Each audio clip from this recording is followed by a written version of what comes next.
Veja, a Câmara está lá como obrigação constitucional, a segunda obrigação, além de ela legislar, fiscalizar o Executivo. Então, se há alguma coisa errada, é obrigação do vereador, ou seja, ele está ganhando salário público que vem do bolso desse cidadão que está reclamando em razão de a Câmara abrir essa CPI, justamente para isso, para fiscalizar ou não. Então que ele diga abertamente que a Câmara não deve cumprir esse papel. Deixa passar tudo, eventualmente de errado que aconteça. Essa denúncia, de fato, foi muito grave. Portanto, nem eu, nem algum dos colegas naquela sessão, nós colocamos de nós para diante, como origem, alguma palavra nova, foi o cidadão, e a gente soube que ele, para redigir aquele documento, foi muito bem assessorado por documentos e por um outro grupo de pessoas. Portanto, tem uma consistência suficiente, sim, é o fato determinado, exigido pela lei para que uma CPI seja instaurada. E veja, é a questão de crimes, não estão comprovados, se estivesse nem precisava ir para a Câmara. Mas há indícios fortíssimos colocados ali no documento de que o prefeito Vitor Lippe cometeu crime de improbidade administrativa. É desonestidade, nesse caso, com o dinheiro público. Havia um banco fazendo empréstimos particulares para funcionários públicos, até aí tudo bem, só que uma quantidade de funcionários pegou o dinheiro desse banco, que é um banco particular, e não pagou. Aí a prefeitura assumiu o débito por conta do prefeito Vitor Lippe, Fábio, sem nem sequer pedir autorização à Câmara. Se pedisse, provavelmente a Câmara não poderia dar, mas ele nem pediu, uma decisão pessoal, pegou a caneta, pagou o banco dos empréstimos particulares que esse banco havia feito a uma quantidade de servidores que depois ficaram inadimplentes e depois mandou descontar na folha de pagamentos desses funcionários que não tinham pago o banco, mas com juros muito pequenos, juros de 0,29%, quando o próprio banco havia pactuado 5,5%. Mas nem de pai para filho acontece um empréstimo, uma devolução tão fácil desse jeito. Ou seja, foi a malversação do dinheiro público, seu, Fábio, meu, desse cidadão também.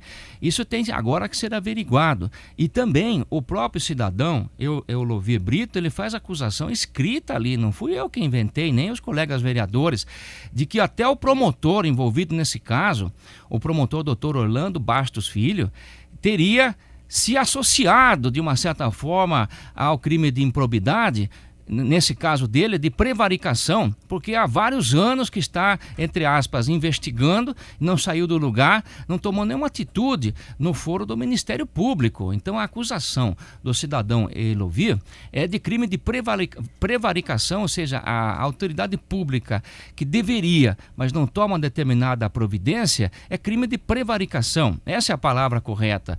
Tudo isso foi colocado no papel. Então veja, não há nenhuma raiva, nenhuma perseguição, pelo contrário, a Câmara está cumprindo o papel dela. Essa CPI, ela foi aprovada e agora, provavelmente amanhã, na primeira sessão desta semana, nós vamos definir o presidente, o relator e também o calendário das reuniões, e muitas pessoas serão chamadas para confirmar cada uma delas estas informações que levam a esses crimes e depois, no máximo em 90 dias, feito um relatório confirmando ou não essas denúncias, tudo seguirá. Eu não sei nesse caso o que complica, Fábio, essa CPI, é que normalmente a Câmara, quando confirma denúncias e aprova um determinado relatório, manda para o Ministério Público, mas nesse caso o promotor mais ligado a esses assuntos da Fazenda Pública é um dos réus, uma pessoa suspeita. Portanto, creio que nós teremos que manter um canal diretamente com a Corregedoria do Ministério Público lá em São Paulo. Legal. O vereador Caldini Crespo conversando conosco na manhã desta segunda-feira. Deixa eu só registrar aqui a participação do Ronaldo Aquaviva, ele que é do Campo Limpo, sempre participa mandando os seus questionamentos, sempre manda os seus e-mails, e ele até fala, faça uma pergunta para o vereador, quero ouvir a resposta da boca do vereador, por que o governo do estado sempre passa Sorocaba para trás? Até o Ronaldo, em várias oportunidades, ele que viaja o estado todo, ele fala, eu não acredito, tem cidade com 100 mil habitantes que tem uma agência do Poupa Tempo que é maravilhosa, e Sorocaba aí com 600 mil habitantes virou uma verdadeira novela a implantação do Poupa Tempo, sendo do PSDB governo local e governo estadual, por que Sorocaba recebe tudo por último? Eu repasso aqui a pergunta do Ronaldo Aquaviva. O vereador teria uma resposta para esse questionamento do nosso ouvinte, vereador? Se fosse assim, por último, ainda seria menos ruim. Veja, a duplicação dessas estradas, tanto a estrada para o Éden até Castelo Branco, como esta para Salto de Pirapora, você disse, recebe por último. Nós não recebemos, nem por último. Infelizmente, tudo que os governadores que se sucederam, os governadores tucanos, disseram, foi que poderiam asfaltar se a gente aceitasse pedágio. Como ninguém aqui teve coragem, conseguiu aceitar um pedágio, então não veio. A melhor resposta é aproveitando a fala do cidadão anterior, que reclamou de mim e dos vereadores que fazem pressão, legítima pressão, naquele caso contra a prefeitura, disse que essa atitude é de perseguição, de raiva. Então veja o problema do agente público.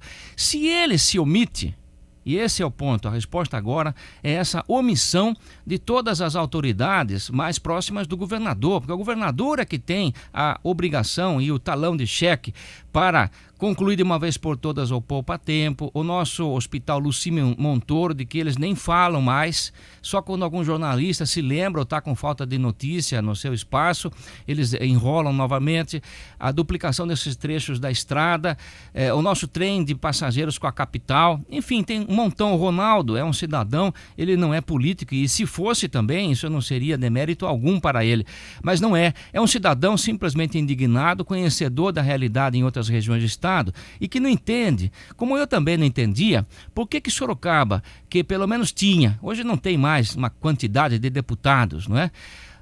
Em Brasília não temos mais nenhum propriamente residindo em Sorocaba. O deputado Jefferson é uma ótima pessoa, um bom deputado, mas ele teve apenas 8.000 votos em Sorocaba. Não temos mais deputados em Brasília, mas temos no governo do estado, temos um prefeito que é do PSDB. Como explicar, especialmente diante da comparação com outras regiões que recebem muito mais do que Sorocaba, que nós aqui ficamos, digamos, por último? Se é que vamos receberemos por último. A explicação honesta é somente essa. As pessoas não pressionam, portanto não vão sofrer. O prefeito Vitor Lippe nunca vai receber uma crítica desse cidadão aí, ele deu o nome, acho que você não falou. Moacir, o Moacir. Então, o prefeito Vitor Lippe nunca vai receber esse tipo de crítica do Moacir, no sentido, ele diria nesse caso, puxa, o prefeito Vitor Lippe tem raiva do governador do estado, ele está perseguindo o coitadinho do governador Geraldo Alckmin, só porque o governador não traz benefícios para Sorocaba, embora tenha recebido milhões e milhões do nosso imposto.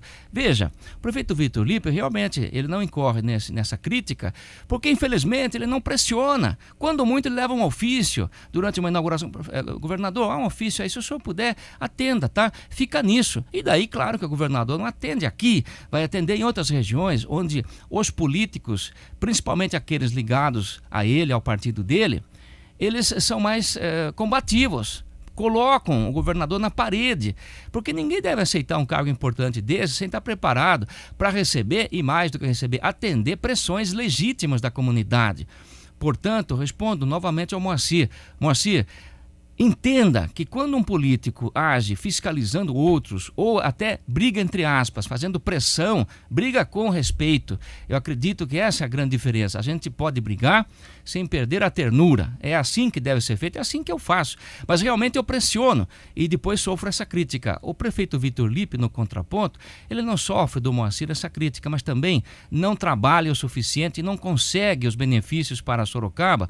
Esses todos da relação que o Ronaldo Aquaviva tantas vezes já denunciou e publicou. Essa é a diferença. Ele é bonzinho, o prefeito Vitor Lippe só quer agradar, bajular o prefeito. Nessa atitude de bajulação, que é uma atitude de verdadeiros lambebotas às autoridades do PSDB aqui em Sorocaba, nós não vamos receber nada, mas o imposto a gente paga, né? Imagine você, na hora de pagar o IPVA, dizer, não, como o governo do estado ele não construiu o hospital Lucímio Montoro, então agora não vou pagar o imposto. Imagine você fazendo uma coisa dessas. Não pode, vai sofrer graves consequências. Portanto, a palavra certa é respeito, Fábio.